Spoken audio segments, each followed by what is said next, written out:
आप देख रहे खबर सच की तह तक एक्सप्रेस पीएम एनएस न्यूज। अब आप समाचार विस्तार सुने।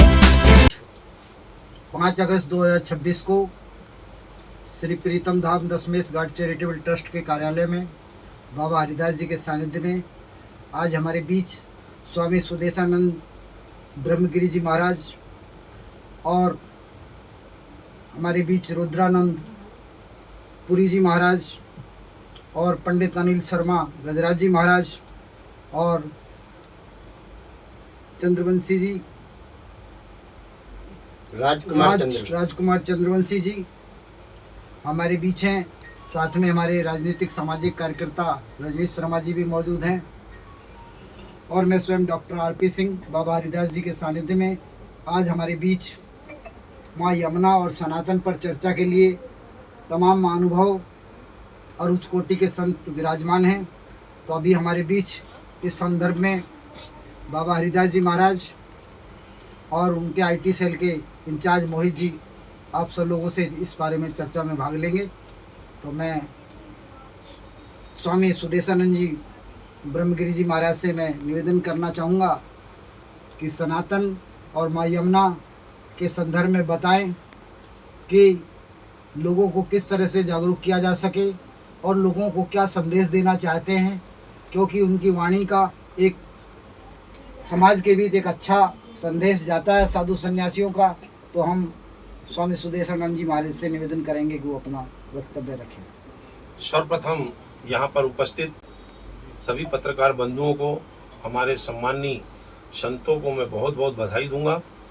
और जैसा कि सनातन वो है जिसका कोई अंत नहीं। आज सारे साधु संत अपने राष्ट्र की सुरक्षा के लिए, सनातन धर्म की सुरक्षा के लिए, हिंदू धर्म की सुरक्षा के लिए, भगवा वस्त्र की सुरक्षा के लिए, ये सारे संत अपना मंदिर मठ छोड़कर सब निकल चुके हैं।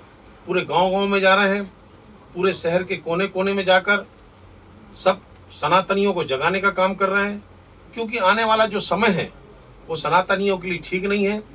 जैसा कि आज साधु संतों के माध्यम से पूरे देश में सारे सनातनी एक हो चुके हैं। उसका उदाहरण है कि जो महाकुंभ हुआ था, पहली बार इतिहास में 65 करोड़ लोगों ने महाकुंभ में स्नान किया था। ये इस बात का संकेत है कि सारे सनातनी अब एक मंच में आ चुके हैं। और भारतीय जनता पार्टी की यदि 21 प्रदेशों में सरकार है, 22 प्रदेशों में सरकार है, तो ये भी निश्चित है कि सारे सनातनी एक मंच में आ गए हैं, तभी आज भारतीय जनता पार्टी की सरकार इतने प्रदेशों में है। और मैं कहना चाहता हूं कि जो पश्चिम बंगाल है, पश्चिम बंगाल में कोई कह नहीं सकता था कि वहां पे भारतीय जनता पार्टी की सरकार बनेगी।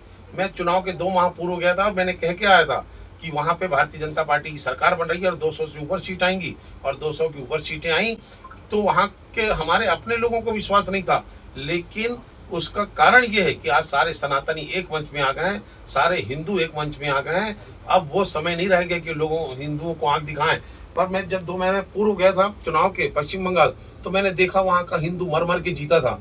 तब मैंने एक से पूछा कि क्या कारण है, तो उनका कहना था कि अगर हम यहाँ ज्यादा हिंदू थोड़ा सा आगे बढ़ने का काम करेंगे तो टीएमसी के गुंडे मरवा देंगे। मतलब इतनी दहशत में वहां हमारा हिंदू समाज रहता था। लेकिन मैं कहना चाहता हूँ आज जो हमारे मैंने जो टीवी के माध्यम से देखा, हमारे सारे साधु संत आज विरोध करने बैठे हुए हैं। हमारे यहाँ के जो सांसद, निर्दलीय सांसद है पप्पू यादव का, मैं उनसे भी कहना चाहता हूँ कि मैं पप्पू यादव से पूछना चाहता हूँ कि वो राम मंदिर निर्माण में कितना चंदा दिए। मैं अखिलेश यादव से पूछना चाहता हूँ कि वे राम मंदिर निर्माण में कितना चंदा दिए। मैं जो विपक्ष के नेता हैं राहुल गांधी से पूछना चाहता हूँ कि वे राम मंदिर निर्माण में कितना चंदा दिए। और मैं केजरीवाल जी से ही पूछना चाहता हूँ कि वो राम मंदिर निर्माण में कितना चंदा दिए। जब उन्होंने राम मंदिर का निर्माण हो रहा था उस समय राम मंदिर का विरोध किया था, और जब राम मंदिर का विरोध किया है तो उनको राम मंदिर के चंदा के विषय में जानकारी लेने का कोई अधिकार नहीं बनता। ये साधु संतों का के पैसों से बना है, ये सनातनियों के पैसे से राम मंदिर का निर्माण हुआ है, हिंदुओं के चंदा से निर्माण हुआ है। एक एक हिंदुओं का अधिकार है चंदा के बारे में पूछने का, एक एक साधु संतों का अधिकार है चंदा के बारे में पूछने का।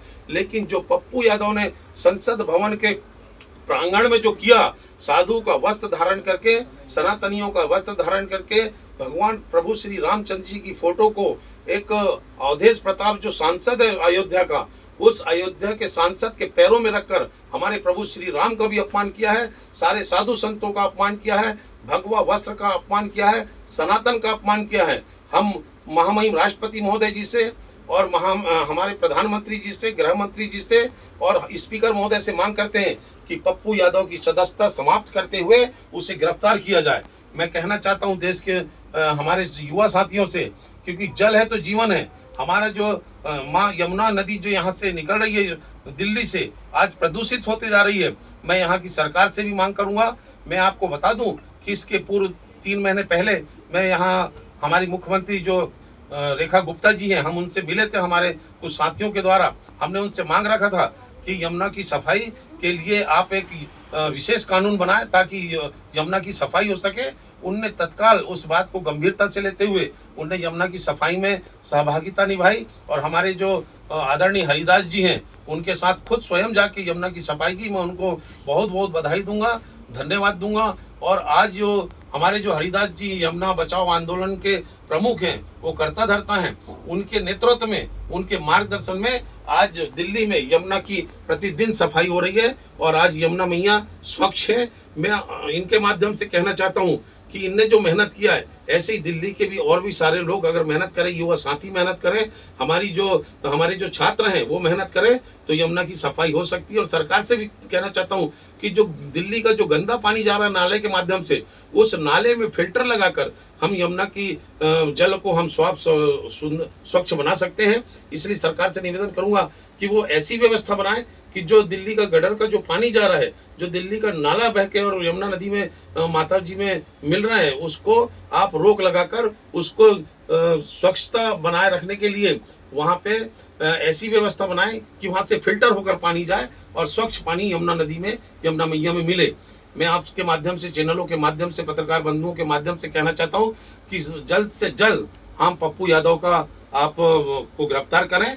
और पप्पू यादव का नहीं तो यहाँ पूरे देश के साधु संत, मैंने उस दिन भी कहा था पप्पू यादव का, जब हमने बंगले का घेराव किए थे सारे साधु संतों ने, तो मैं उस दिन भी कहा था अगर उसको गिरफ्तार नहीं किया जाता और यदि उसकी सदस्यता समाप्त नहीं की जाती तो दिल्ली की राजधानी में सारे पूरे देश के साधु संत, कम से कम 10 से 20 लाख साधु संत यहाँ पे इकट्ठे होकर और पूरे दिल्ली में अपना परचम लहराने का काम करेंगे और इनका बहुत जबरदस्त विरोध करेंगे, क्योंकि ये बहुत निंदनीय कृत है पप्पू यादव के द्वारा, राहुल गांधी जी के द्वारा और वहाँ अखिलेश यादव जी के द्वारा, उनके सांसदों के द्वारा जो कृत्य किया गया है, ये निंदनीय है। और इसका हर साधु संत उसकी निंदा करते हैं और घोर निंदा करते हुए हम विरोध हमने जताया है और हम सरकार से मांग करते हैं कि इनके ऊपर कार्रवाई की जाए।